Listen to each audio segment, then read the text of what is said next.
Hello and welcome to the podcast of the Czech Philharmonic. My name is Ian Mikyska and today I'll be talking with cellist Pablo Ferrández. Pablo is a young Spanish soloist who has already performed with many of the world's best orchestras. He will join the Czech Philharmonic in performing the Dvořák cello concerto, a piece that he will also present on the orchestra's Asian tour. I hope that you enjoy our talk. So Pablo, it's another week, another city. Are you ever tired of this kind of fast routine? I actually love it. I love to be traveling on the road, making music. It keeps life very exciting. Do you have any particular way of relaxing when you're on the road like this? Oh, I love to do sport and sauna right after running, for example. I'm completely addicted to run and to play tennis, but to play tennis on the road is more difficult. And right after that, sauna, and I sleep like a baby. Do you do this in every city that you go to, or are some more difficult than others? I try to, the first thing I do when I arrive, I try to go for a run. You get to know the city if it's the first time you are there. Or if you know it, then you know where to go. Here in Prague, there is a wonderful road here next to the river. It's fantastic. It's like my little routine. So now in the places that you come back, like Prague, you already have routes that you go on every time, right? Exactly, yeah. And sometimes I try to get, a little farther to see what is next. And you get like a mental map of the city, yeah.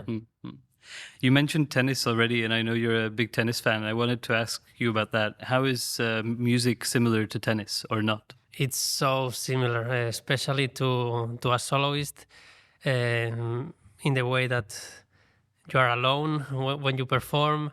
There is a lot of physical and also a lot of mental.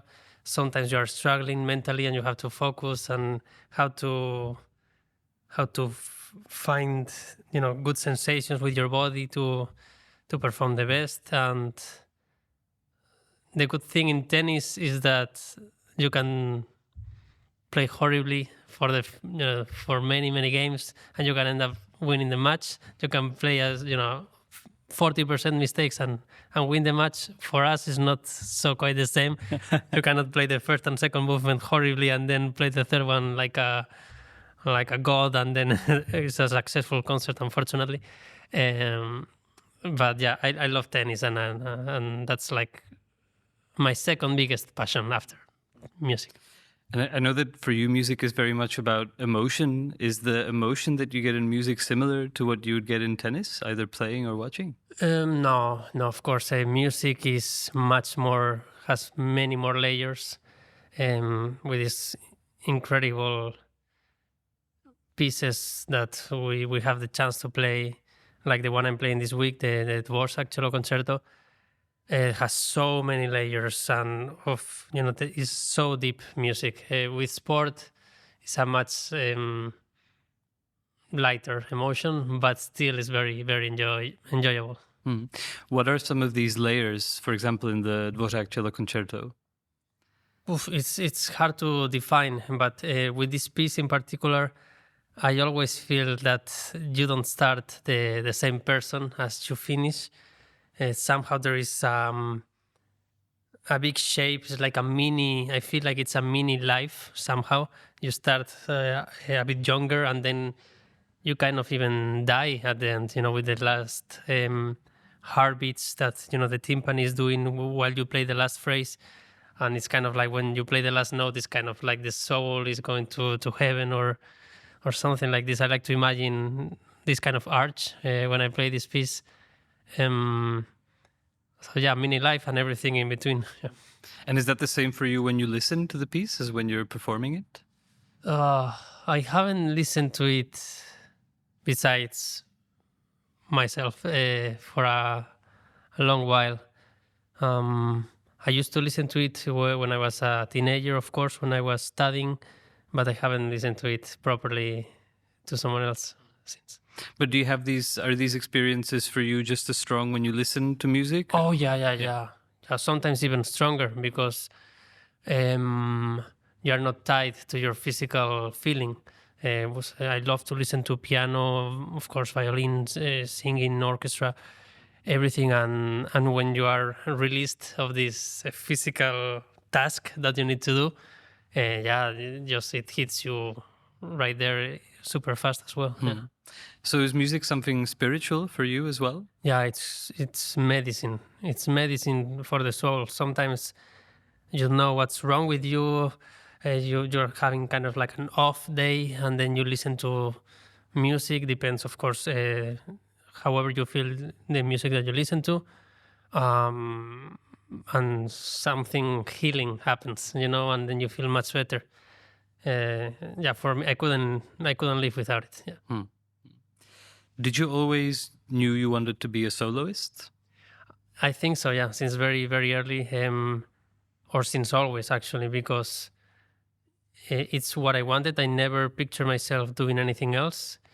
For me, it was either soloist or nothing at all. I remember very clearly. Of course, when I was studying, it was a little bit of a self-pressure I put myself, because it's a very difficult thing to become. It doesn't depend exclusively on you, because you need to be also lucky that you have the certain opportunities to play, and that's But I couldn't. For me, when I was studying, it's like, if I was not going to become a soloist, it was not because I didn't try as hard as possible. So it was not gonna be because of me. So that was very clear. I always was a very good student. I was practicing all day, trying to become better and better, and everything fell into place, and I'm very privileged to be living my childhood dream. You mentioned your childhood. Your father is a cellist, and he played in the Spanish National Orchestra. And you actually, your first name Pablo is after Pablo Casals. Yes. So you were destined to play the cello. Did you ever rebel against this at all? No, I'm not a very rebellious person by nature, I think. By very first memory, I'm already practicing. I started with my mom. So my first memory, I was just like, there was some time of the day that I just had to practice a little bit, and it was so natural that I never questioned it. I liked it, and immediately, I could see that I have a skill, for it. Never question it.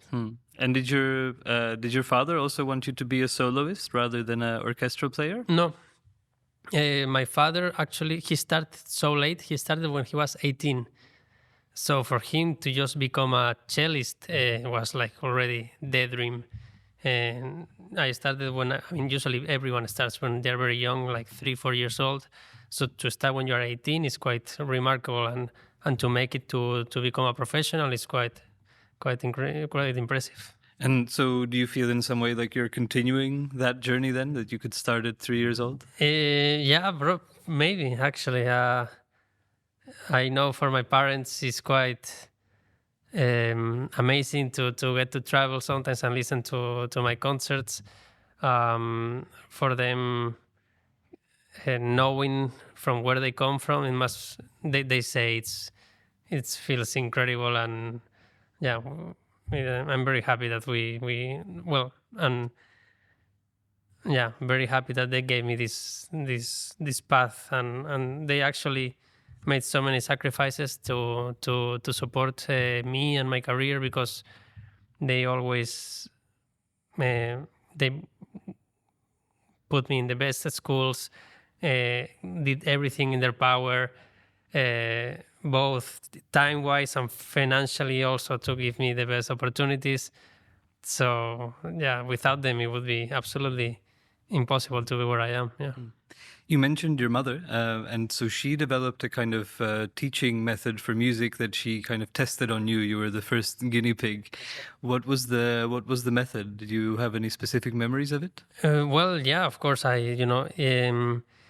It starts really simple, because you are, for babies, you need to be really clear and very efficient with your time, because they don't have so many. We didn't have so many, concentration. But you start very, very simple things with like dictations, to get to know the notes. And eventually through repetition, you get a perfect pitch. So like you recognize the sounds and by its name. So instead of whatever note you hear, re, la, mi, whatever. So that was, I don't even remember this process. I just remembered suddenly I heard the notes, and then everything through solfege and all this. She incorporated it so naturally into our day routine that it didn't feel like a task. So you would recommend the method? It seems like it worked. Yeah, for you, no, for sure. No, and she already has had thousands of students. She had already many teachers teaching in Spain, and now she's forming teachers in Latin America as well. Yeah. Talking about education, you do these online video tutorials. Do you feel like that's a new means of educating, or is it something for you more of a necessity because you don't have time to teach in person? No, I did it because I think not so many people have access to great education for whatever reason. And I thought if I could help even a little bit, also to shine a little light into what to be a professional musician is, because sometimes I see that many people who also don't play an instrument, just fans of music, they see these videos and they like to get little insights of how it is, how we do things. So I thought, since we see tutorials of everything in YouTube, why not of cello?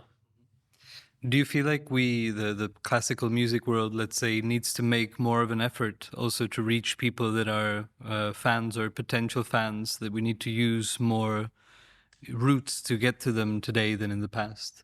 Yeah, but I think we are getting there naturally with social media, between Instagram, YouTube.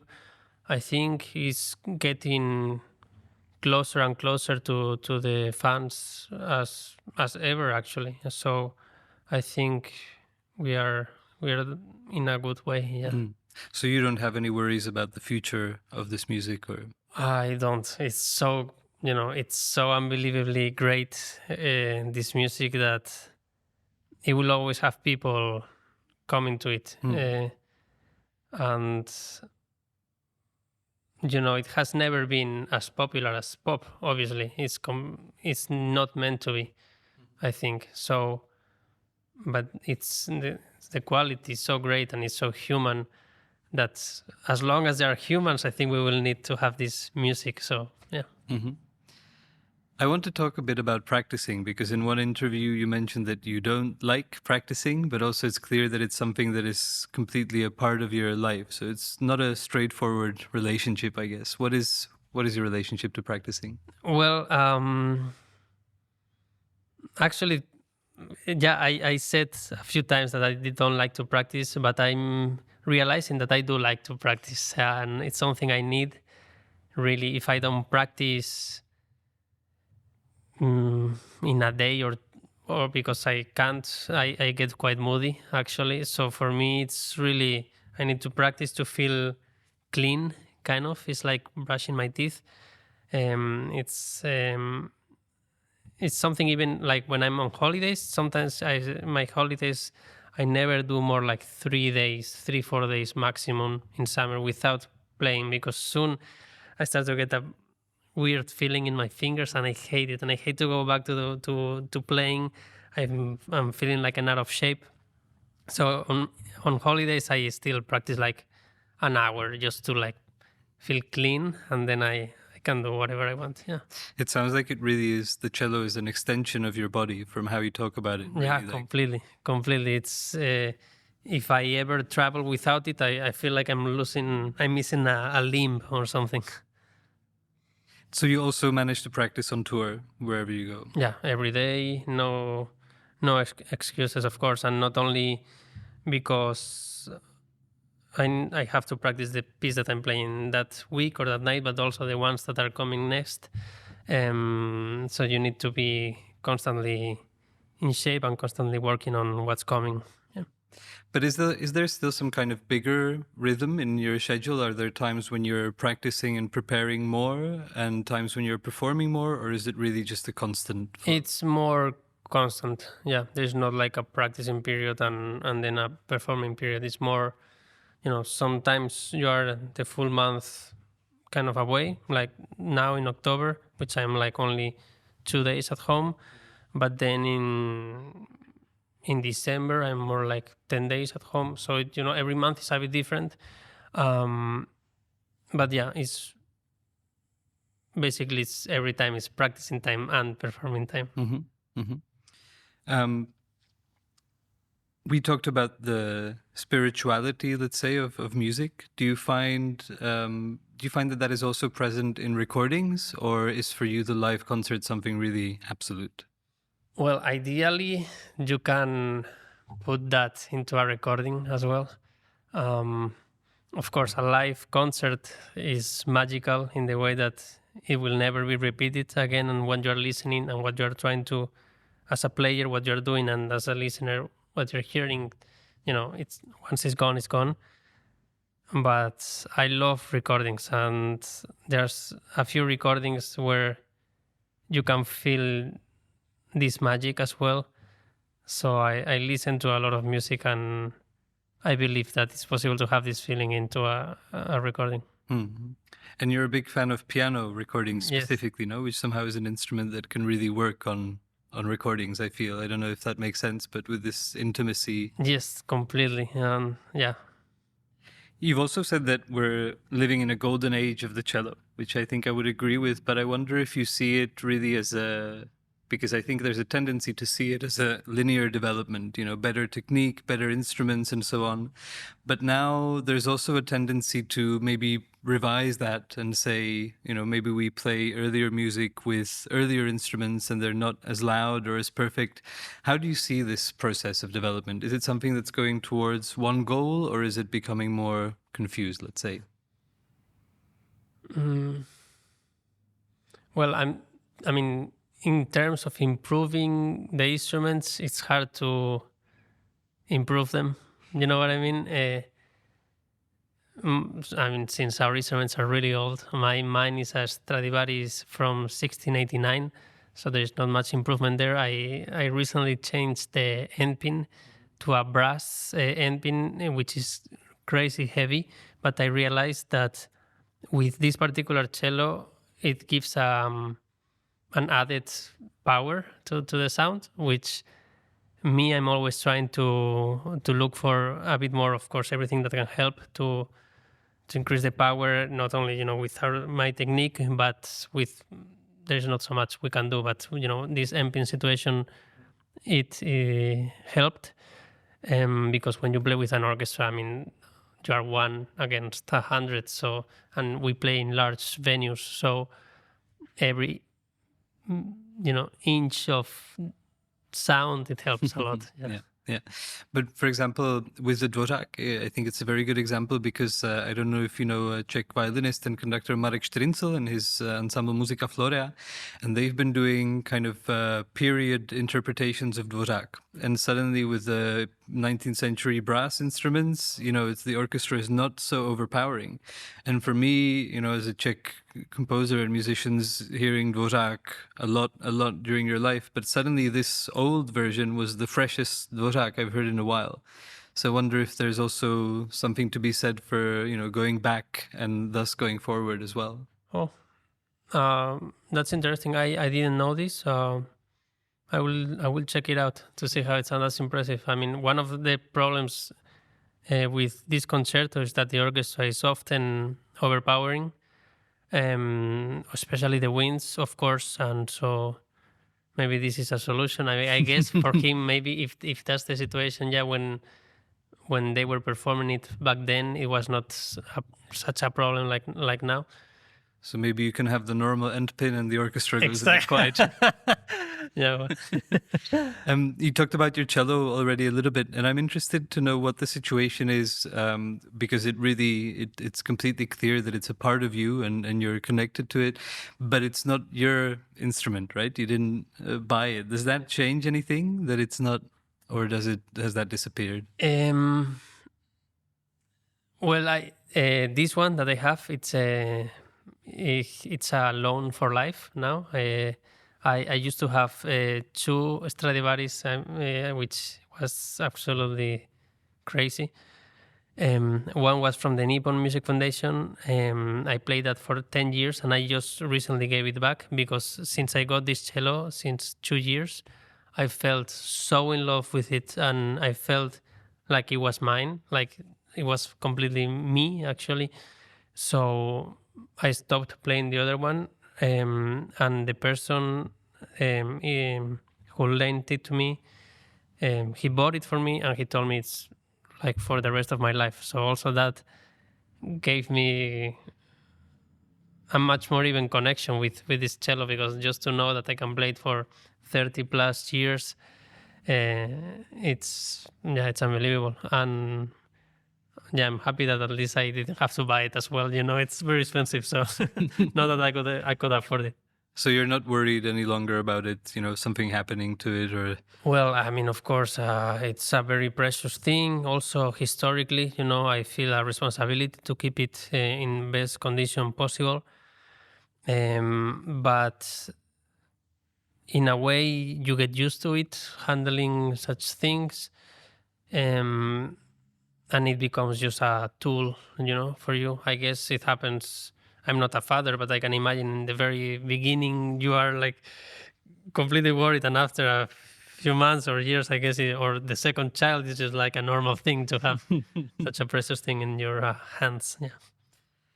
Has performing live changed for you after the pandemic? Yeah.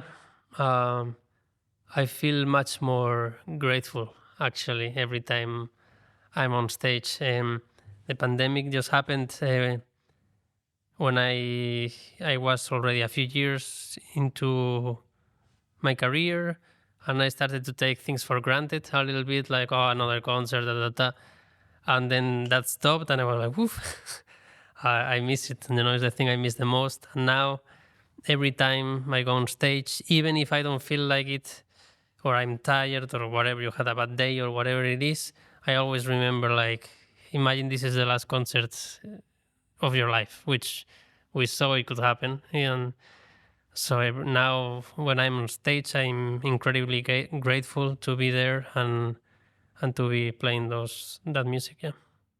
Okay. Thank you very much for talking to us. Thank you so much.